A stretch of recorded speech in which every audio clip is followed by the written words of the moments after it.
The United States kicked off its quest to win the Copa America tournament Sunday night with a 2-0 victory over Bolivia that we can't exactly call decisive. Maybe disjointed, a little sloppy. There's a lot of adjectives you could use. We're going to break down the performance next, here on Pints and Punditry at the Pitchside Pub.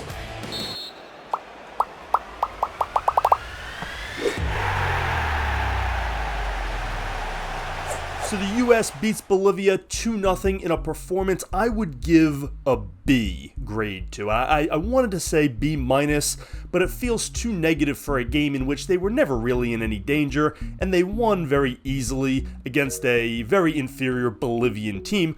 But I didn't love exactly how they went about doing it, but I don't want to be one of these constantly negative U.S. men's national team fans or accounts, because at the end of the day, they took care of business. So I'm going to say a B, and I'm going to get into why here in a minute, but before I do, go ahead and hit that subscribe button for me down below so you can follow the channel. Get down in the comments section. What grade would you give the U.S. for their performance against Bolivia on Sunday night? Get down in that comment section. Let me know what you think and why. You can also leave comments on Twitter at PitchsidePub, and of course, check out the website, pitchsidepub.com.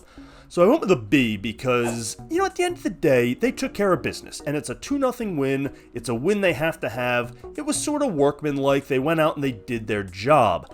And I saw a lot of reporters say some variation of the same thing, which was it never looked like the U.S. got out of third gear, and that's okay because they didn't need to. And I actually agree with that. There was no need to go out and make some statement and lay it all out on the table to win 5-0, although the goal differential would have been great and could be a factor. I would like this to have been 3. Maybe Ricardo Pepi finishes one of his many chances, but there was no need to go and just blow it all out there on the first game because this is a long tournament and they've got a lot of work ahead of them. So I'm okay with them sort of hitting cruise control, getting their early lead, and then, sort of sitting on it a little bit.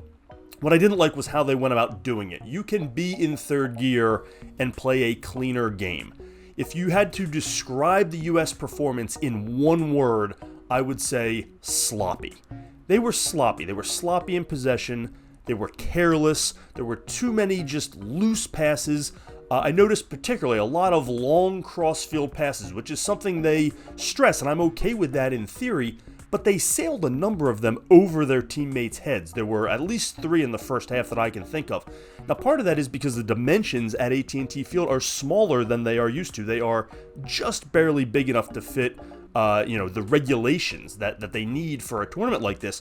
And so that was probably an adjustment that the team will need to make. But, this is their home turf, at least as much as they have one. That stadium isn't, but playing in the U.S. is supposed to be an advantage.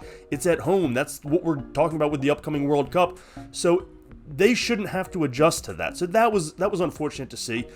But their entire approach was basically like, well, we think we can get away with some of these things. Let's try some stuff out, almost like a practice session, like a training session. Let's try some things, and hey, if we turn it over, no big deal. We'll just go get the ball back because we're better than them, and they're not really going to take it down and score. And unfortunately, that turned out to be sort of true. So I guess they got away with it because Bolivia really just wasn't very good. But I don't like that approach. I would have liked a much cleaner game. They tried to dribble past guys they shouldn't have. They tried passes they shouldn't have. A lot of the ball just flying around sloppy, disjointed. They didn't look like a group that had played together much, which we see in international football sometimes. But this is a group that has played a lot of football together. You even have some teammates out on the pitch. And so it was really disappointing to see the sloppiness with which they played. And again, some of it almost looked on purpose. Let's try some things. Let's see what we can get away with, which is the sort of thing you do in practice, not in the first game of the Copa America tournament that you've been talking about wanting to go and compete in for the last year or so. So that was strange to me. I didn't love seeing that. I would have liked a much cleaner game. I'm okay being in cruise control against a weak opponent, going out, getting your goals, taking care of business, and moving on. But I would have liked a much cleaner game because that was a sloppy mess. And the mistakes they made, they will not be able to make against better clubs. If they make these same mistakes against Uruguay, they will give up goals, without a doubt. What we have to hope is that They know that. I'm not breaking new ground here. They know that, and that was a something they were doing on purpose. If they went out and said, let's try some stuff here because we can get away with it. Listen, I don't love the approach, but at least it's on purpose so they know what they're doing. If that was accidental sloppiness, I do have concerns, because that sort of sloppiness is going to bite them against Uruguay and even against Panama. That was a better squad than what they faced against Bolivia. So they do need to clean it up. Hopefully that was an intentional sort of exercise and they can flip that switch, because that's not going to play in later rounds. But there were a lot of positives, there were a few negatives, and I want to break down some individual performances and some things I noticed, so we're going to take it piece by piece. The standout player was Christian Pulisic. He was the best player on the pitch, and he's usually the best American player on the pitch. That's a given. We know that. But he looks like a guy who has made it a point that in this tournament, he wants to be considered for player of the tournament, or he wants to be in that all-tournament team, even though a guy like Vinicius Jr. plays his position. Or, he looks like a guy who is trying to prove that he is in the elite of the elite. He approached that game with a swagger. You can tell his body language is different. He's walking around like he knows he's the best damn player on this pitch, and that nobody's going to tell him otherwise. I love the confidence of the set piece and the goal. Goals are obviously great. It was huge to get one early, but it wasn't just that. It was the attacking runs. It was the way he handled himself. He looks like he is a guy who has been waiting to take that next step, and now that he's finally healthy and coming off a fantastic season with AC Milan, he is entering this tournament with looking like a guy with something to prove, and boy, it's fun to see. This is the Christian Pulisic now at 25 and, thick in the middle of his prime. He's not a young guy anymore. He's in the heart of his career, and he looks like a guy who is showing that he is the guy we thought he could all be, and that's really, really fun to see. Folarin Balogun got his goal, and you talk about the disjointed performance and some of the sloppiness we saw from the team overall. Balogun had some inconsistencies, but what I saw is that he is far and away the best finisher we have at the striker position. And that was evidenced when Pepe came in and missed a few sitters, and yeah, he had some bad luck, but also maybe don't put it right in the center of the goal every time. Folarin Balogun is by far the best finisher we have of the group of him, Pepe, Sargent, Haji Wright, and all the others. He's the best finisher. The disjointedness came from, I think, him being asked to do things he's not particularly great at. There were a number of instances where he dropped down into midfield and was participating in the build-up play sort of the way Harry Kane does in England and with Tottenham all those years and with Bayern Munich. That's not really Balogun's game. I don't love his abilities dribbling through traffic. I don't love him as a passer. He doesn't have a great weight on his passes. He probably has the vision, but I don't see a lot of great passing skills from him. He's a target man who can go play with his back to the goal at the edge of the box, make his runs. We've got plenty of creators. Between Pulisic, when he drops into midfield, he's fantastic. Gio Reyna is a fantastic creator who I would have liked to have seen a little more from last night. Weston McKennie is great for those sort of messy situations where the ball's bouncing around. He finds the ball at his feet. He creates a lot. Tyler Adams can do it. We have plenty of creators on this team. We don't need Folarin Balogun to drop into midfield and participate in that creation. I would rather see him stay up top, make his runs, and then do what he does best, which is finish. We saw it on the goal. He got a great look. He made a stop cut and went back against the momentum of the goalie and put it right in the corner. It was fantastic, and he is far and away better at that than anybody else we have. So I'm optimistic on Balogun, not just because of the goal, but I would like to see him utilized more in a way that fits his skill set rather than try to have him drop into this possession base that we play, because it's just not what he does best.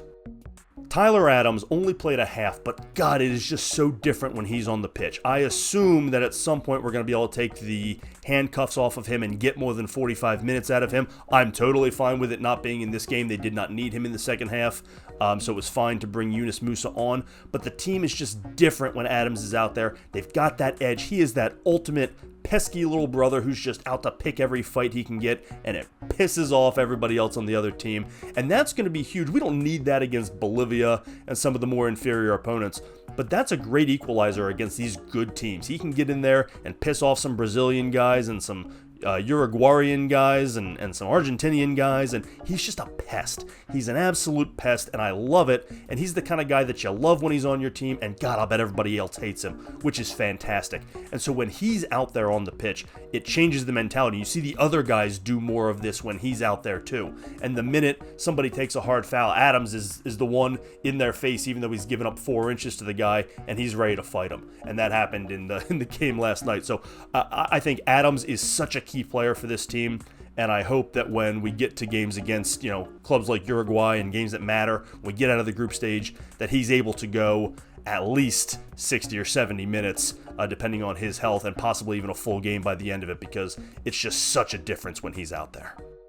The other player you could make an argument was the best player on the pitch last night was Jedi Robinson, and you could even make an argument, they said this during the game, that he's the most irreplaceable guy on the team simply because the gap between him and whoever would replace him is bigger than anywhere else. As the left back, he's a top 10 left back in the world right now, and he might be the only guy we can say that about at his position. Pulisic, probably, maybe he's in that 9th or 10th best left wing in the world. If you just include left wingers, if you include all the wingers, probably not.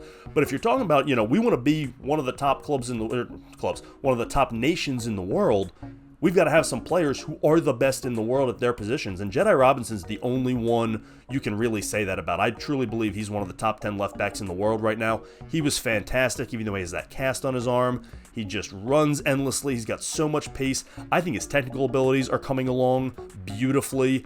And having him and Pulisic, having those two dynamic players on that left side together to play off of each other is really going to be trouble for right backs and right sides of defenses in this tournament. So he was utterly fantastic. He's going to play every minute of this tournament, barring injury. And you could make an argument, and I would not fight you on it if you want to say he was the best player on the pitch last night. Absolutely fantastic from Jedi Robinson. Which is good because it made up for the disaster that was Chris Richards last night. Chris Richards had the worst game of any American on the pitch. He was sloppy. He didn't have any major defensive lapses because there was almost nothing to defend. Bolivia had very little on the attack, and so it wasn't a matter of his defense, but we play so much of this out of the back that our defenders have to be good with the ball at their feet.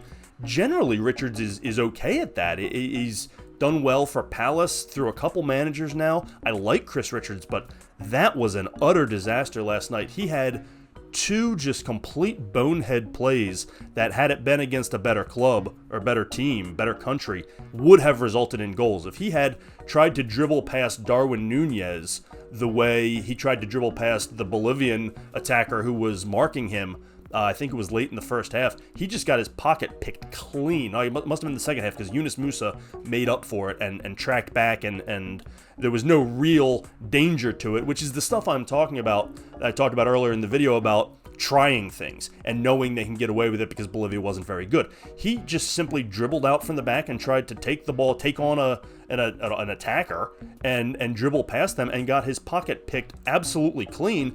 And the Bolivian attacker had an open shot at goal at a couple dribbles. Yunus Musa burned down there and saved the day. But what a disaster by Chris Richards. And you can only hope that he just knows not to try that against better competition. And it was like, well, it's Bolivia and we have a lead and they're not very good, so I think I'll try this and see if I can do it. Well, you can't. But I hate that approach. So I don't know what was going on there. There was another play later elsewhere in the game where he just passed out of the back and he kicked it straight into the middle of the pitch where there was a Bolivian player waiting for it, and they came back on a counterattack out of nowhere. And again, it didn't lead to anything, so they got away with it, but just sloppy play from Chris Richards. It really was not good, and it is undeniable that had he done those exact plays against a better team with an actual potent attack, it would have led to at least 1, if not 2, pretty easy goals. So that's what I mean by the sloppiness, and you have to hope it was just him trying things, but God, that was an absolute mess, and we will need to see better from Chris Richards, because I do think he's the guy who should be starting there, but that was just sort of a brain fart of a game for Richards. So there you have it. Overall, a win is a win. They took care of business. They got their 3 points early in the tournament, and that's huge. I don't want to say it was underwhelming because there were some real glimpses of greatness out there. Both goals were fantastic. I didn't like that they slowed it down at times. They definitely could have run Bolivia out of the stadium in the first half. I don't love when they slow things down there, especially when they're playing an inferior club that they're more physically skilled against, and when they are deeper then, right? Because they've got a bench. They could have run and just run those guys out. But hey, you want to go win in third gear, that's fine. I'll take the win. I'll take the 3 points. I just would have liked to seen it a little cleaner of a game. And now we're going to step it up against Panama. It's not Uruguay, right? So we had the schedule worked out nicely that we ramp up competition. But we're going to need to see a cleaner performance even against Panama if we're going to get another 3 points and not have to rely on stealing points from Uruguay in that game. But I would love to get your comments. What did you think of the game? What grade would you give the team overall and any of the individual players I talked about or anybody I missed? Get down in that comment section. Let me know what you think about the match and what you're looking forward to against Panama coming up. While you're at it, go ahead and subscribe to the channel. Down below, hit that like button for me, put it on your notifications, help the channel out, and of course check out the website pitchsidepub.com. Thanks as always for joining us here on Pints and Punditry at the Pitchside Pub.